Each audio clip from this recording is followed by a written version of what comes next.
octubre, en la que el oficialismo fue convalidado por el voto de los argentinos.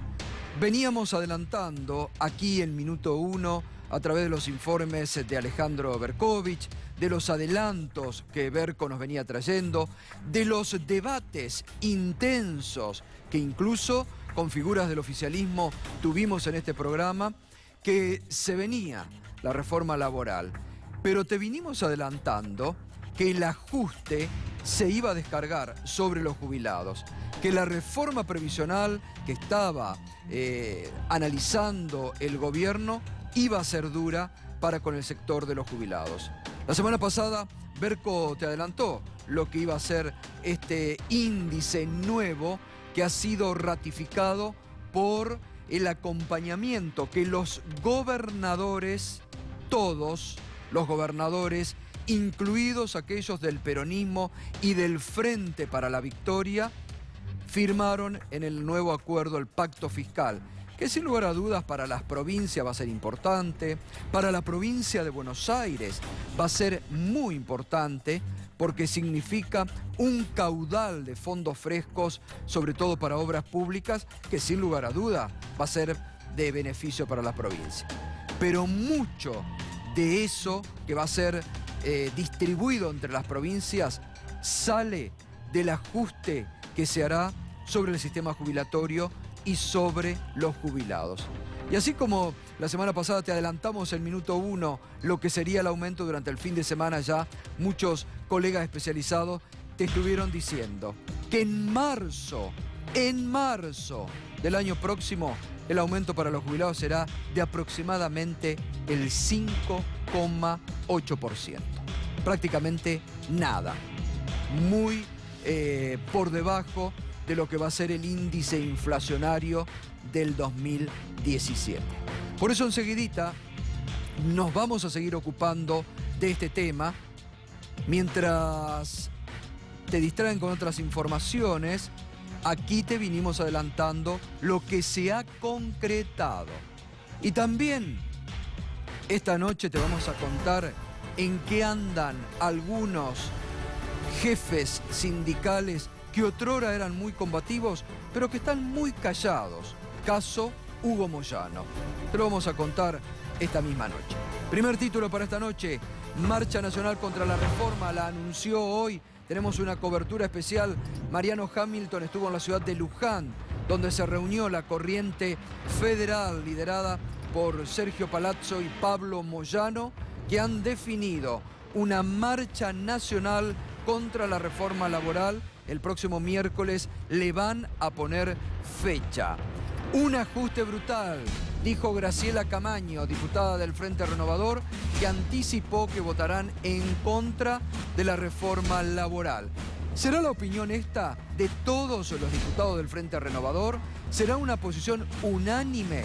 Porque también por allí Felipe Solá ha deslizado que si la CGT está de acuerdo, ¿por qué los diputados no iban a acompañar esa reforma laboral?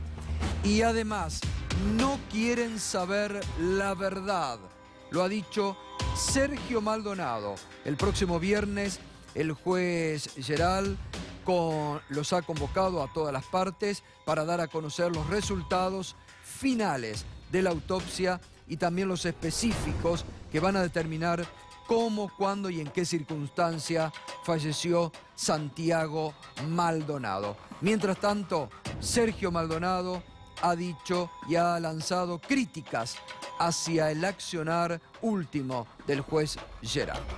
Muy bien, hoy la ciudad de Luján recibió a los integrantes de la corriente federal y prácticamente hoy lo que se puede definir, lo que se puede decir en el análisis es que la CGT, después del apoyo que la cúpula sindical le dio a la reforma laboral, ha quedado prácticamente quebrada. Por un lado, la CGT de Daer, de Smith y de Carlos Acuña, y por el otro lado, la corriente federal que toma más fuerza junto a las CTA, con Palazzo, con Pablo Moyano y con distintas vertientes del sindicalismo que van conformando un núcleo poderoso. Prácticamente hoy ha quedado dividida la CGT, los divide la reforma laboral, pero también los vienen dividiendo sobre todo la postura frente al gobierno nacional. Mariano Hamilton estuvo allí en Luján y entrevistó allí a Sergio Palazzo.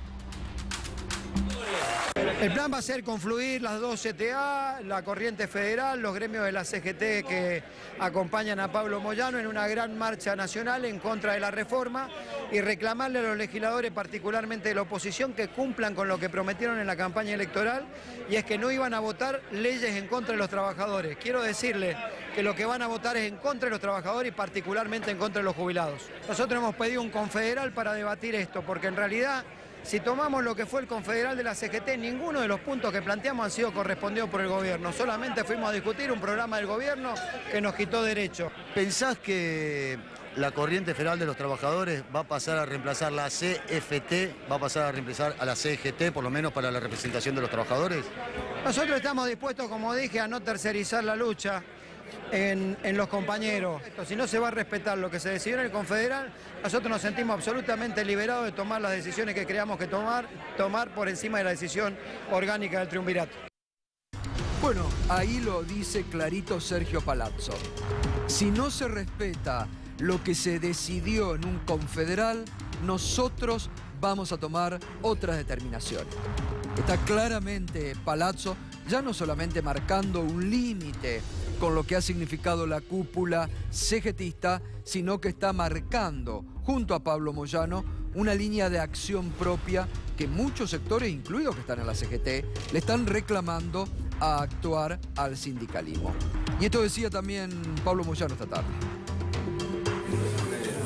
Rechazo a la reforma laboral, por más que algunos dirigentes hayan dicho que hay un acuerdo, que hay muchísimos dirigentes, muchísimos trabajadores que no estamos de acuerdo con la reforma porque apunta precisamente a bajar el costo laboral. Sabemos que bajar el costo laboral es despido, congelamiento de salario, que lamentablemente algunos dirigentes ya han firmado el congelamiento de los salarios, y seguramente se va a plantear el plenario de los compañeros la necesidad de estar en la calle, y seguramente no solamente camioneros, sino muchos gremios que están en la CGT, que conforman el Consejo Directivo de la CGT, que no estamos de acuerdo con lo que se está hablando de la reforma, vamos a estar en la calle como siempre hemos estado.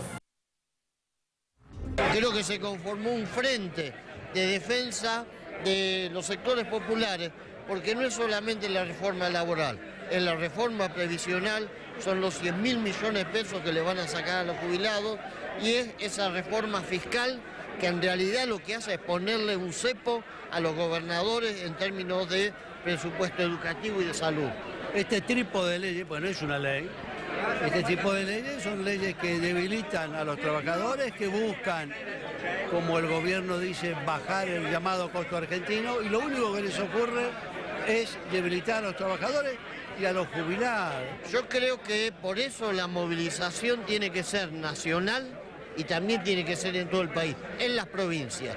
Los gobernadores no pueden firmar ese acuerdo y mirar a los ojos a su pueblo, porque están aceptando años de congelamiento salarial, de congelamiento presupuestario, y por lo tanto ellos saben, porque ya lo vivieron, nunca pudimos salir caminando de pie cuando se aplicaron esas políticas. Yo espero que en el Parlamento discutan las leyes, expliquen por qué esas leyes no son beneficiosas para los argentinos, y finalmente, si no obtienen cosas muy sustanciales que difícilmente se puedan tener, que voten en contra y que se opongan. No hay que dejar que pase este paquete. Bueno, muy bien. La Corriente Federal entonces reunida hoy en la ciudad de Luján en oposición a la CGT, en oposición a la conducción CGTista y dándole un nuevo cariz justamente a un sindicalismo que intenta diferenciarse con el apoyo de sectores políticos también de la CGT. Pero durante este tiempo nos hemos estado preguntando sobre una figura que otrora, hasta no hace mucho tiempo, hasta hace unos meses atrás, era, digamos, uno de los que tenía la última palabra en las decisiones sindicales de la CGT, como es Hugo Moyano. Un Hugo Moyano que ya sobre el finales del 2015 estuvo apoyando a la candidatura presidencial de Mauricio Macri y que una vez asumido el gobierno de Macri comenzó a tener cada vez menos participación sindical. Y muchos se preguntan, ¿no? Frente a esta reforma laboral, ¿cuál va a ser la opinión? No se lo escucha a Hugo Moyano últimamente en opiniones sindicales. Prácticamente ha desaparecido del mapa sindical. Está centrado en su presencia en el club independiente, pero ha desaparecido. Y fíjense quién reveló el presente sindical de Hugo Moyano. Jorge Triaca, el ministro de Trabajo, que ayer en un diálogo con nuestro colega Mariano Martín defendió la reforma, dijo que la reforma laboral no significaba flexibilización, sino reordenamiento laboral y que no iba a haber pérdidas de los derechos adquiridos por los laburantes. Ahora, es muy interesante cuando nuestro colega Mariano Martín le pregunta sobre el papel de Hugo Moyano, lo que responde Jorge Triaca. Pablo Moyano, el hijo mayor, el número 2 de Hugo en el gremio de camioneros, ya dijo que cuando se trate en el Congreso de este proyecto va a encontrar a un sector de la CGT. Se sabe que hay muchos dirigentes que no están de acuerdo con estos postulados, los va a encontrar en la calle luchando. Mire, la verdad es que si usted se refiere a Hugo Moyano padre, ha acompañado, digamos, el proceso de negociación. Hugo Moyano hijo, que es el abogado de un sector, digamos, que integran distintos gremios de la CGT, también participó de la redacción. Entonces me parece que, digamos, pues ahí será una situación personal del dirigente que usted mencionaba. Bueno, directamente Jorge Triaca dijo Hugo Moyano colaboró en la redacción del proyecto de reforma laboral. Allí está entonces el nuevo papel de Hugo Moyano. Y cuando hablas de su hijo, claro, muchos por ahí sí se preguntaban ¿cuál será? ¿Pablo o Facundo? Facundo ha dejado ya el gremio, ya ha dejado el gremialismo porque se apartó a principios de este año como secretario general del gremio de peaje. Y claro, nos olvidábamos que hay un tercer hijo, Huguito que le dicen, que es abogado y al que se refiere Jorge Triaca.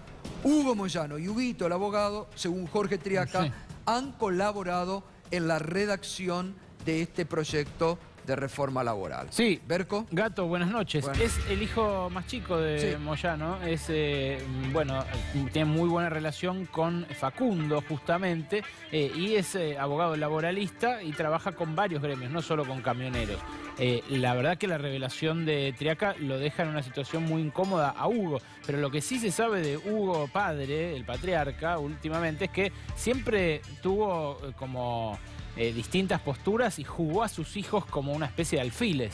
En algún caso, cuando tenía que pegar, salía Pablo Moyano, y en otro caso, cuando no había que pegar, bueno, lo guardaba y el que negociaba tras bambalinas es él. Hugo Moyano está pendiente de otra cosa, Gato, que es el negocio gigantesco de Oca, claro, donde hay un intermediario, un empresario que dice ser el dueño, pero que a muchos indican como una especie de testaferro, que es Patricio Farcú. Bueno, Patricio Farcú está resistiendo un salvataje del gobierno que propicia a Moyano, que implicaría algo así como fusionarlo con el correo argentino. Atención, porque es un negocio muy importante y Moyano ahí está pendiente de lo que decía además la justicia, donde miran muchos otros sindicalistas.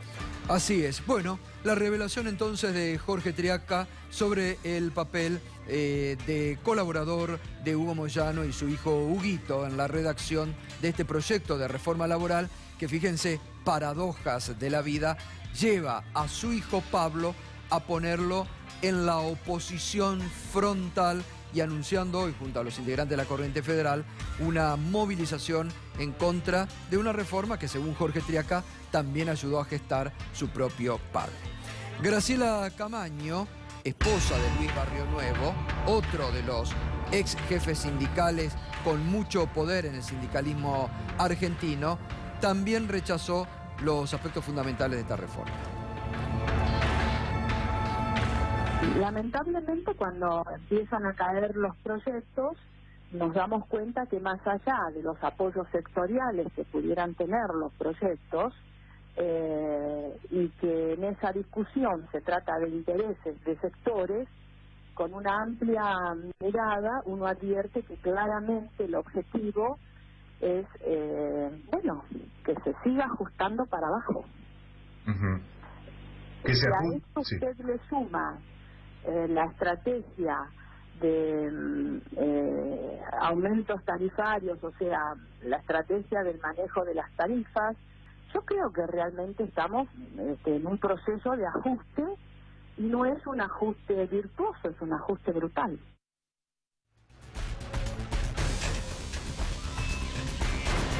Bueno, las definiciones de Graciela Camaño sobre el ajuste. Ahora, reitero también lo que decía al inicio.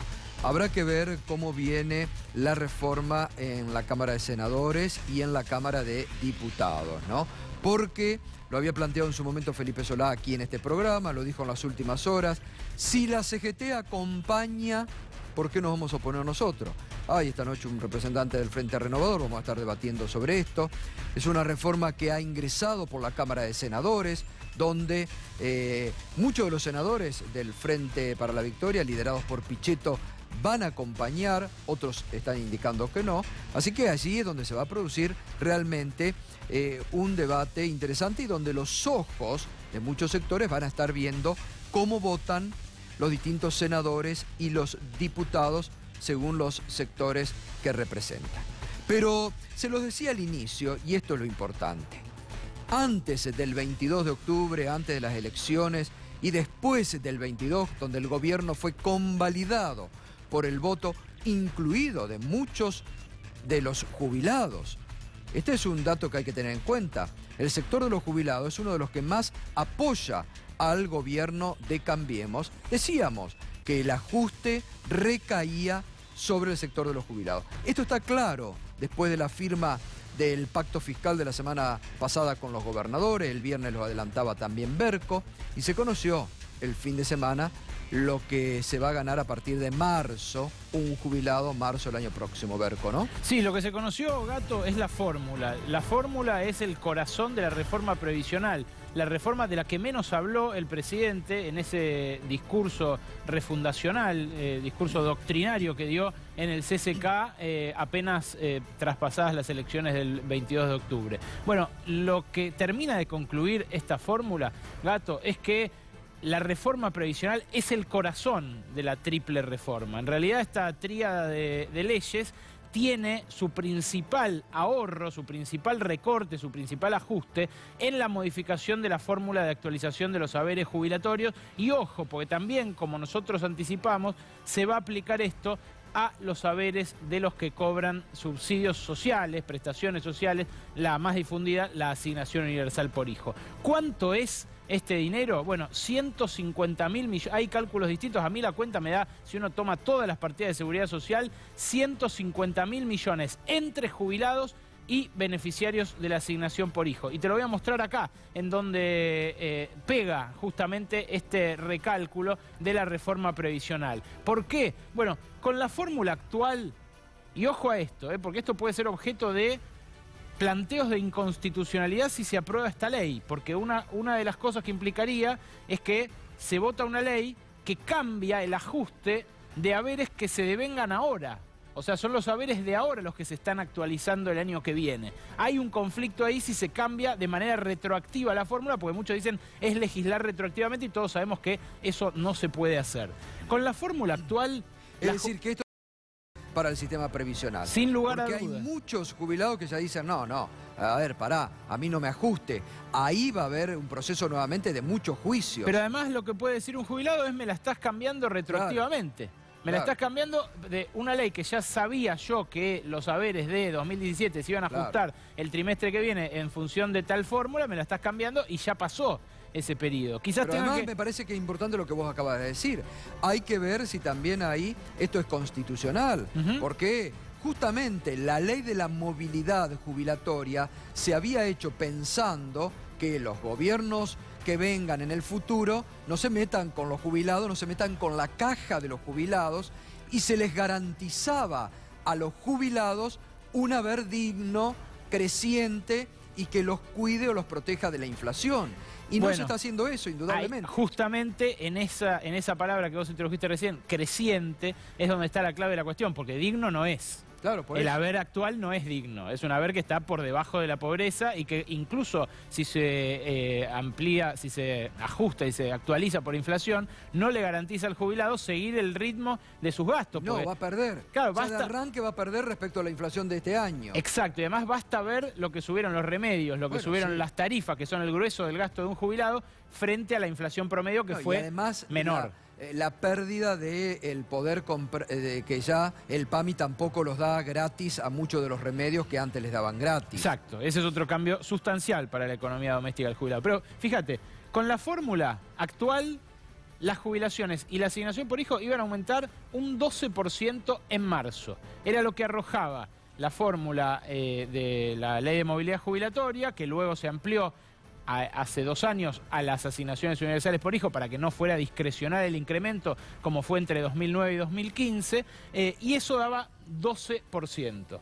Con la que el gobierno propone y aceptaron los gobernadores, la suba va a ser del 5,2%. Va a ser en el mismo momento, en marzo, del 5,2%. Ahora, claro, van a ser 4 aumentos trimestrales, pero como la fórmula se aplica con un rezago de un semestre y se empezaría a aplicar en enero, pero en enero no habría actualización, arrancarían perdiendo esos 7 puntos los jubilados. O sea, ese 12 que englobaba todo el semestre previo a marzo, ahora va a ser un 5 que va a abarcar solamente el trimestre previo. Y este último trimestre de 2017 va a quedar sin actualización. Por eso del 12 al 5,2.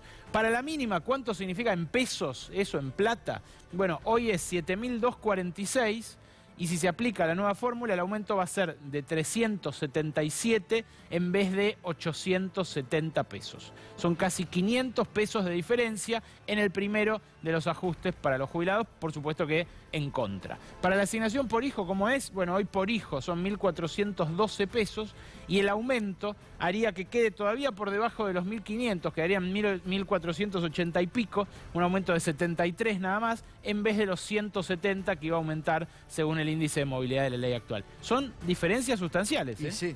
Fíjate vos, son 500 mangos por la jubilación mínima y 100 pesos para el beneficiario por hijo, para el beneficiario de la asignación por hijo. Sigamos adelante, porque hay 2 conceptos que quedaron flotando de la reunión con gobernadores que la verdad desorientaron a mucha gente. Uno, el 82% móvil.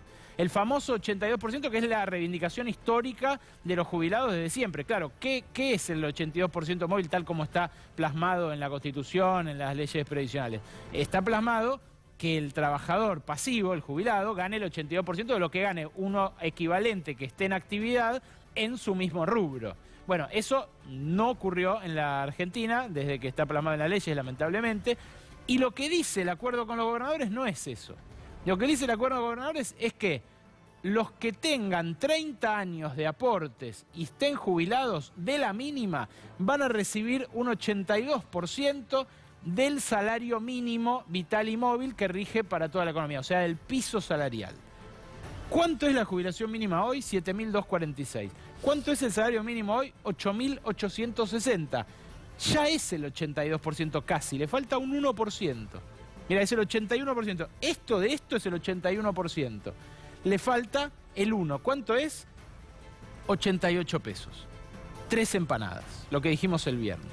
Ahora, si se aplica, y esto hay que estar muy atento a la letra chica y a la discusión parlamentaria, si al principio del año que viene, 2018, se empieza a aplicar esto ya como piso y aumenta el salario mínimo según lo acordado, que ya está previsto que el salario mínimo aumente a 9.500, la jubilación mínima debería pasar a 7.790 con 544 pesos de aumento adicionales a los de marzo, que serían esos 370 que ya te dije. Pero esto no está claro que vaya a confirmarse en el proyecto de ley. Tendría que especificar muy bien que a partir del cumplimiento, a partir de la entrada en vigencia de la ley, debe cumplirse ese 82%, al menos en relación al salario mínimo. Luego, ¿cuál puede ser el truco?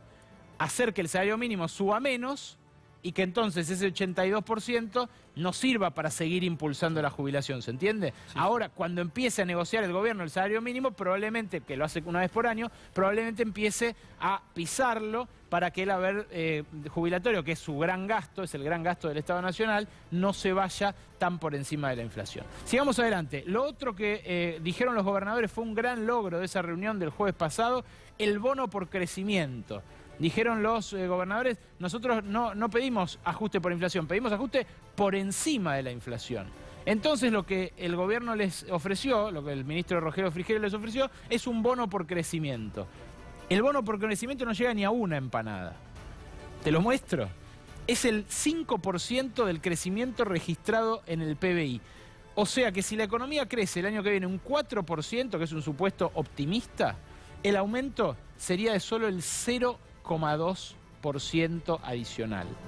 ¿Cuánto es el 0,2% de una jubilación mínima de 7.246? Lo hice como multiplicación de primaria para que ustedes lo vean así sin complejidades. Menos de 15 pesos. El 0,2% de incremento de la jubilación mínima es 14 pesos con 50 a valores de hoy. Ponele que nos pongamos regalones y se aplique ese 0,2% o que crezca más la economía y será un 0,3 y serán 20 pesos. Eso es lo que le arrancaron los gobernadores en esa tensa reunión de la semana pasada al presidente y a sus ministros. Y sigamos con el último de los aspectos, la edad jubilatoria, aspecto más que clave. ¿Qué dice el ministro de Trabajo? ¿Qué dice el presidente? Que a partir de ahora se va a poder seguir trabajando. Recién lo veía en el noticiero de un canal colega, que se permite seguir trabajando hasta los 70 años, como si fuera una ventaja. Bueno, en rigor, lo que va a ocurrir es que hombres y mujeres van a poder elegir seguir trabajando después de los 65. Hoy los empleadores pueden intimarlos, si tienen 30 años de aporte, pueden intimarlos a jubilarse inmediatamente. Bueno, van a poder seguir trabajando después de los 65 y 60 años, que son las edades jubilatorias actuales, hasta un nuevo piso de jubilación forzosa que es 70 años. Ahora, Triaca dice que 40.000 personas por año elegirán seguir trabajando en vez de aceptar la jubilación. Claro, esto es lo que le conviene al gobierno, que haya menos gente que se jubile, menos gasto previsional, más ajuste fiscal, menos gasto en general para el Estado Nacional. Ahora, ¿será realmente una opción para el que esté ganando 20.000 pesos en su trabajo y se enfrente a la realidad de ganar el mes que viene 7.200 o en el mejor de los casos 7.800 pesos? ¿O será que en realidad están forzando a ese trabajador a hacer esa opción de seguir trabajando hasta los 70? Porque realmente una opción es algo que se toma con libertad y cuesta ver la libertad de elegir en una opción de ganar 20.000 pesos o 25.000 pesos de sueldo de un activo y una jubilación mínima que es la que cobra el 80% de los jubilados. En rigor, para los críticos, lo que está haciendo el gobierno en esta reforma previsional es de manera encubierta subir la edad jubilatoria, Gato, en simultáneo al recorte de la fórmula de actualización. Bueno, muy bien, gracias Berco, abundante información, buena, clara, precisa, la que usted tiene que tener. Antes de seguir con un temita y que montarle lo que durante el fin de semana y hoy en Diálogo en Radio 10 dijo Sergio Maldonado. Fernanda Vallejos, una línea antes de meternos después en el debate sobre esto que se viene, lo que explicaba Berco. Muy triste, Gustavo, la verdad un retroceso enorme en materia previsional, en materia laboral, en materia tributaria, y la verdad es que no se puede dejar de considerar a estas tres reformas como un paquete único donde hay un claro ganador, que es el sector corporativo, los grandes empresarios, el gran capital, donde hay una enorme masa de perdedores, que son los jubilados, que son los trabajadores, que son los pensionados, los beneficiarios de la seguridad social y el Estado, es decir, todos los argentinos, un Estado desfinanciado, un sistema previsional desfinanciado, y la verdad es que temo muchísimo que estemos, entre otras cosas, en la antesala de una nueva reprivatización del sistema previsional argentino. Horacio Alonso, buenas noches. Buenas Una noches. línea, después vamos con el debate. Y la opinión mía es coincidente porque el punto de partida del análisis debe ser el siguiente. Estas son recomendaciones efectuadas por el Fondo Monetario Internacional. Son reformas pro mercado, no reformas a favor del pueblo, no reformas tendientes a conformar un modelo económico sobre una base productiva, y ya hemos observado por los datos que acá se han brindado que la víctima propiciatoria de estas llamadas, en términos un tanto rimbombantes, reformas fundacionales, son los jubilados. Y con respecto a la reforma laboral, yo quiero decirle, para dejar clara la posición del bloque del Frente Renovador, mañana tenemos una reunión por las charlas informales que hemos mantenido con varios de sus integrantes. Hay un consenso casi unánime, Gustavo, para rechazarlas, porque nos habíamos comprometido en campaña que no íbamos a aprobar en el Parlamento ninguna propuesta que beneficiase al sector de la economía concentrada y perjudicar a los trabajadores. Bueno, ahora lo vamos a debatir porque hay, me parece, otras opiniones, ¿no? Felipe Solá, pero ahora nos vamos a meter también con Fernanda Vallejo. Enseguida continuamos con esto que es central para lo que se viene, ¿eh? Reforma laboral, reforma previsional. Con esto te reitero que te lo vinimos adelantando aquí en minuto 1, día a día, incluso, reitero, en los debates que hemos hecho con legisladores del oficialismo, que vamos a seguir esta semana, y vamos a ver el papel fundamental que va a tener el Congreso y cómo van a votar. Antes de meternos y seguir con este tema, Sergio Maldonado, durante el fin de semana y hoy en Diálogo en Radio 10, esta mañana en el programa que hacemos de 7 a 12, dijo: estamos como si fuera el 2 de agosto, cuando se conocía la desaparición de su hermano Santiago. Retrocedimos porque no pasa nada en la causa, no avanza. Nos rechazan los expertos internacionales y a los locales tampoco los quieren. Entonces no quieren saber la verdad de lo que pasó. Sin entrar en el detalle de la autopsia, le pregunta, esto es parte también de un reportaje que dio el fin de semana Adriana Meyer en Página 12, y le pregunta a Adriana, sin entrar en el detalle de la autopsia, ¿a simple vista la ropa estaba intacta? Sí, las zapatillas, las huellas digitales, la plata estaba en buen estado, esto lo contó la semana pasada cuando hablábamos con él, Sergio, que los billetes que tenían suelto en el bolsillo estaban intactos. También su DNI, que no estaba en una bolsa, estaba suelto. El documento estaba suelto, acá lo dice, y no en una bolsa. ¿Cómo estaba el cuerpo? Apoyado sobre una ramita de 1 centímetro, como si fuera un gajo. Si el agua subía o bajaba, el cuerpo se hubiera movido. Estuvo quieto porque ahí el agua estaba estancada. Estoy seguro que el cuerpo no estaba ahí. Ahora, ¿cómo lo metieron? No sé. Si estuvo todo el tiempo ahí, voy a decir qué buena es la tinta de los documentos, los billetes, qué bien que está conservado el cuerpo durante tantos días. ¿En qué se basa para decir que fue plantado? No lo vieron en los 7 rastrillajes anteriores. Nosotros no vimos nada. Nuestra abogada estuvo 3 días antes ahí mismo y no había nada. Los mapuches buscaban agua ahí, al lado, y nunca vieron nada.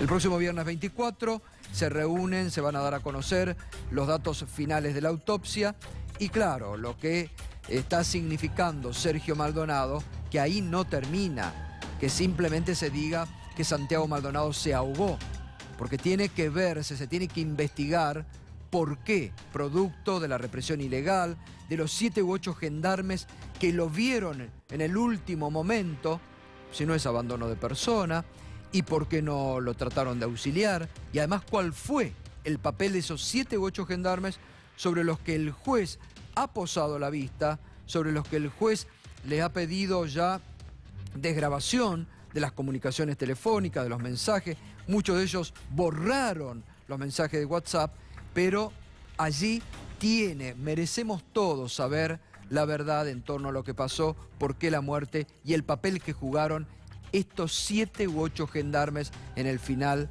de la vida de Santiago Maldonado. Muy bien, nos vamos a meter ya Fernanda, ustedes han anticipado los rechazos. Ahora, desde algunos sectores, por ejemplo, del Frente para la Victoria, en el Senado, con Pichetto a la cabeza, están diciendo que van a acompañar. Digo, ¿esto no es una contradicción? Bueno, vamos a ver qué es lo que pasa una vez que llegue el momento de los debates. La verdad es que de cara a la ciudadanía argentina, todos aquellos que somos opositores deberíamos sostener firmemente el compromiso de rechazar estos proyectos que está presentando el gobierno, porque van claramente en contra del interés de las grandes mayorías nacionales. Esto excede obviamente los límites del propio Frente para la Victoria o de Unidad Ciudadana, que ha públicamente porque muchos manifestado dicen, su posición. los gobernadores han acompañado, y es obvio que si los gobernadores acompañan, muchos diputados, senadores que dependen de los gobernadores van a avalar este proyecto. Yo, Gustavo, creo que la ciudadanía y la historia juzgarán a cada uno de esos hombres y mujeres, entre los cuales me incluyo, que vamos a tener la responsabilidad de levantar la mano en un momento histórico. Tan histórico será, dentro de unos años, será recordado como fue el caso de la Banelco, como fue la creación de las AFJP y todos los profundos deterioros de la calidad de vida en lo económico, en lo social, pero finalmente también en lo institucional, en la calidad democrática. Vos decías recién, Fernanda, que no se puede aislar cada una de estas leyes, que fue el paquete que anunció en su momento el presidente. De las tres, ¿por qué están relacionadas las tres entre sí? Y vos fíjate, va Macri y le dice a sus amigos los empresarios: muchachos, quédense tranquilos, les voy a dar un enorme obsequio, un enorme bonus de rentabilidad bajándole los impuestos con la reforma tributaria. Paralelamente va y presiona también a los gobernadores para que no solamente sea el Estado Nacional el que se desfinancia bajando los impuestos, sino que también acompañen las provincias. Los gobernadores responden: bueno, a ver, pero ¿cómo para cerrar mis cuentas públicas? Quédate tranquilo, le dice Macri, vamos a coparticipar, por ejemplo, todo el impuesto a las ganancias, pero con eso vamos a desfinanciar al ANSES, es decir, para darles a los empresarios, desfinanciamos a las provincias, desfinanciamos al ANSES, se busca hacer una compensación recortándole con esta reforma previsional las jubilaciones y pensiones a los adultos mayores, pero al mismo tiempo se sigue desfinanciando todavía más al ANSES, porque para seguir beneficiando a los amigos empresarios se ha propuesto un recorte en los aportes patronales que pueden llegar a 200.000 millones de pesos de costo para el Estado, para el ANSES, que ya este año tiene un déficit previsional de 360.000 millones. ¿Y sabés cuál es la paradoja? Que, a ver, gran parte de la responsabilidad de ese agujero previsional es justamente de los evasores previsionales, que son beneficiados con este blanqueo donde se condonan todas las deudas, se perdonan las multas, se perdonan los intereses, incluso se dan por extinguidas las acciones penales que podrían caber frente a esta situación. Ese mismo sector que se beneficia de todo este paquete de reformas, el gran capital, los grandes empresarios, son a su vez los responsables del déficit fiscal que se pone como excusa también por parte del gobierno para justificar estas reformas. Gustavo, los 360.000 millones que hoy tiene como déficit el sistema previsional argentino son los 360.000 millones que, por ejemplo, le faltan al Estado producto de la evasión de esos millones de dólares que se van a paraísos fiscales y que no tributan lo que tendrían que estar tributando. Alonso, usted dice el Frente Renovador, mañana van a tener reunión, va a estar rechazando. Digo, es importante, digo, ahí el papel que va a cumplir el Frente Renovador, porque digo, ustedes no tienen gobernadores, así que no les pueden bajar línea. Pero no, ese condicionamiento Felipe Solá deslizó como diciendo, bueno, si la CGT acuerda, ¿por qué no vamos a oponer nosotros? Nosotros no tenemos ningún condicionamiento por el acuerdo que han arribado los gobernadores con el presidente en materia tributaria. Además, quiero recordarle que en campaña formulamos un serio compromiso en rechazar estos proyectos que ya se anticipaban y ustedes lo venían desarrollando. No sé a qué se habrá referido en particular el compañero Felipe Solá. Sé que en virtud de algunos trascendidos los acuerdos de determinados sectores o dirigentes de la CGT con el gobierno se circunscriben a blanqueo, capacitación, información y la agenda de salud para casos complejos, pero el resto es todo materia de análisis. Y reitero, por charlas informales que hemos tenido con diputados de mi bloque, inclusive, Gustavo, con diputados del bloque oficialista, particularmente radicales, tienen una mirada muy crítica sobre estos proyectos. Ricardo Alfonsín dijo que va a ser diputado hasta el 10 de diciembre, que los radicales tenían que rechazar esta reforma, ¿no? Pero además no tomemos de manera aislada lo que dice Vallejo, yo lo suscribo, porque estas tres reformas perfilan un orden de prioridades. Y evidentemente que este orden de prioridades no tiene como destinatario a los sectores de mayores carencias, claro, a los sectores que viven en la vulnerabilidad. El más beneficiado de esto, en una primera consideración, es el empresario evasor con el blanqueo. ¿Cierto? Si esa es una reforma laboral, bueno, modifiquemos el calificativo, porque además, si nos remitimos a los antecedentes históricos, cada vez que se habló de ajuste para reactivar, ocurrió todo lo contrario. Claro, el gobierno acá lo que destaca, digo, como lo positivo es la lucha contra el trabajo en negro, la recuperación de muchos laburantes al sistema. El Ministerio de Trabajo tiene que ejercer el poder de policía. No hace falta que haga una reforma en estos términos para que los empresarios inescrupulosos blanqueen a los trabajadores en negro. Pero hay un trabajo interesantísimo, Gustavo, de la Organización Internacional del Trabajo, que se hizo en 111 países, del 2008 al 2015, países que fueron víctimas de normativas vinculadas a la precarización laboral, con el argumento que esa precarización laboral iba a reactivar la economía e iba a generar más empleo. Y ocurrió todo lo contrario. Entonces acá se pone el carro adelante del caballo. Estamos analizando una reforma tributaria sin definir un modelo económico. ¿Qué queremos? ¿Un modelo productivo o un modelo financiero? Porque la reforma tributaria tiene que ser consecuencia de ese modelo económico. El modelo económico para esta voz está claro. Mirá, me había quedado el otro día prendida del mensaje de elevación del proyecto que hace el gobierno, ¿no? Donde hace una ensalada y promedia los resultados de la gestión anterior, es decir, de los últimos años de Cristina Kirchner, con los resultados que ha obtenido Mauricio Macri desde que asumió. Y la verdad es que buscan justificar efectivamente esta reforma diciendo que va a generar más empleo. Bueno, las mentiras que siempre se dijeron. Bajar el costo laboral. El gobierno dice que es necesario bajar el costo laboral en esto. Gustavo, la realidad es que hasta el 2015, en algunos periodos más aceleradamente y en otros menos, y con datos oficiales en la mano del INDEC y del Ministerio de Trabajo, caía la desocupación en la Argentina y se generaban puestos de trabajo asalariados formales en el sector privado. Del 2015 hasta aquí esas tendencias se rompieron. La desocupación ha avanzado y en los trabajos de calidad registrados en el sector privado asalariados se han destruido.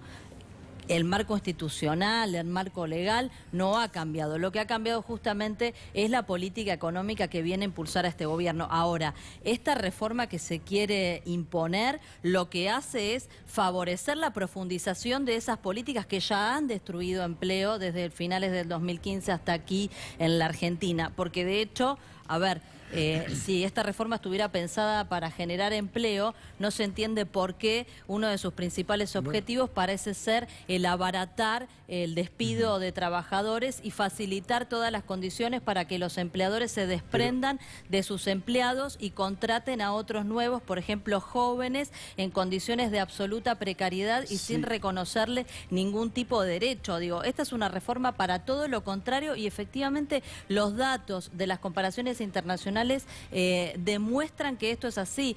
Vayamos solamente a observar lo que ha sucedido en nuestra propia región con reformas de este tipo. El salario mínimo, chiquitito, redondeo con esto, el salario mínimo en México, donde se instrumentó una reforma laboral de estas características en el año 2012, no me canso de repetirlo, es de $135 contra $500 en la Argentina. Esos son los ejemplos que miran estos empresarios, que son los que están en bambalinas promoviendo este tipo de reformas reformas. Bueno, Macri no lo podemos excluir tampoco de ese círculo, porque de hecho de allí proviene. A eso nos quieren llevar. Con la argumentación de reducir el costo laboral o inclusive combatir lo que llaman la industria del juicio, la Asociación de Abogados Laboralistas ha hecho un trabajo impecable, y además del trabajo de la Asociación de Abogados Laboralistas están los trabajadores judiciales, particularmente del foro laboral. Y esto de la industria del juicio no tiene incidencia en el precio final de los productos. El costo laboral no tiene la misma incidencia que tiene el costo financiero en las empresas cuando tienen que solicitar algún préstamo para mantener su nivel de productividad. Todo esto cuenta con una cobertura mediática excepcional que genera una confusión en la ciudadanía, porque acá lo que se pretende, porque después del acto eleccionario de octubre, se viene este ajuste que es brutal, que en alguna medida se venía anunciando, y reitero, ustedes lo venían anticipando, porque a todo esto que estamos analizando hay que incorporar el aumento de las tarifas. Exacto, que se viene. Hay que incorporar el aumento de las tarifas. Diciembre y marzo, abril, que estamos hablando de aproximadamente un 70%. 45 al 70% lo confirmó Aranguren en una Efectivamente. conversación ayer. Entonces han abandonado el gradualismo y están aprovechando un contexto político, ¿por qué no decirlo?, haciendo un análisis autocrítico, donde las fuerzas que participan del campo popular están dispersas y necesitan unificar personería, tan siquiera en los ámbitos legislativos, para enfrentar decididamente un proyecto político, más que una propuesta económica vinculada a reformas previsionales, laborales o en materia fiscal. Fernanda, y económicamente, digo, ¿en qué camino está la Argentina hoy? Camino al abismo está la Argentina hoy. Imagínate, con 125.000 millones de dólares en materia de deuda externa, con un paquete de reformas que, lógicamente, lejos de solucionar el problema del déficit fiscal, lo va a agravar, lo va a profundizar y va, por lo tanto, a generar mayor necesidad de seguir financiando eso con deuda externa, porque es la única idea que se le cae a este gobierno, seguir tomando deuda con un peso de los servicios, de los intereses por esa deuda que es asfixiante y sin ningún tipo de beneficio para el argentino de a pie, que cada vez se ve más perjudicado por cada una de las políticas. Tenemos tarifazos, tenemos aumentos de precios, aquí los únicos que ganan son los empresarios, que siguen mejorando sus niveles de rentabilidad, pero eso no se refleja ni en mayores inversiones. Es mentira que lo que ganan de más agarran y lo invierten, lo que ganan de más lo fugan, lo dolarizan, lo mandan afuera a paraísos fiscales, y aquí no hay beneficios ni para los argentinos ni para el Estado Nacional. Y la verdad es que la situación no es para nada alentadora. No hay una sola arista positiva en el desenvolvimiento de nuestra economía que uno pueda considerar. Al contrario, estas reformas nos llevan a mayor generación de desempleo, a caída de los salarios, a una agudización del desplome del consumo, a perder incentivos para la inversión, al contrario de lo que se dice, por insuficiencia de demanda, y a la postre caída de la producción y caída del empleo, y un círculo vicioso que se retroalimenta. Respecto a esto que comentábamos al inicio, ¿no?, que hemos venido comentando acá, de cómo va a ser el nuevo índice para aumentarle a los jubilados respecto a la inflación. Es una estafa. Es una estafa. Es una estafa la credibilidad. Fíjate, a los jubilados les correspondería, si se respetara la fórmula actual, un incremento del 12% para el primer incremento del año que viene, en marzo. Van a tener un aumento de apenas el 5%. La verdad que lo que han hecho con el famoso 82% móvil es irrisorio. Le voy a corregir el cálculo a Berco, porque no son 80 pesos más la diferencia entre la mínima de 7.246 de hoy y el 82% al salario mínimo de hoy, ¿no? Son 20 pesos, 22 pesos de más. Hace después la cuenta, mira. Sí, es una estafa la credibilidad de la masa de jubilados. Con 20 menos 7.246, menos de 20 pesos. Como hay derechos adquiridos, esto creo que... ¿Se viene aumentando con esto, digo, juicios? Quiso evitar la judicialización con la famosa ley de reparación histórica, y logró todo lo contrario, y con esto se va a agudizar. Y vos preguntabas recién en qué situación se encuentra la Argentina, y yo muy sintéticamente te quiero describir lo siguiente: fuga de capitales, déficit fiscal, saldo negativo de la balanza comercial, la economía cada vez más precarizada. Del próximo presupuesto, el 13,5 está destinado al pago de los intereses de la deuda. Y en este marco estamos tratando de que el costo de esta crisis la paguen los sectores más vulnerables, los trabajadores. Ahora, yo estoy convencido que de las entrañas del pueblo mismo, a través de sus organizaciones políticas, sindicales, sociales, va a surgir un fuerte rechazo, y las movilizaciones populares van a ponerle un freno a esta restauración de un proyecto neoliberal. Claro, esto que ocurrió en Luján fue positivo. Pero eso es más que una expresión de deseo suya, da la sensación de que las dirigencias están todas de acuerdo con esta triple. Algo ocurrió que ustedes acaban de mostrar en Luján. Hay un debate intenso en todos los bloques. Acabo de señalar que en el bloque oficialista también yo observo una fuerte contradicción y, por qué no decirlo con mayor claridad, una oposición a estas reformas. Porque en la medida que se cuando se anunciaron, no se sabía el contenido en profundidad.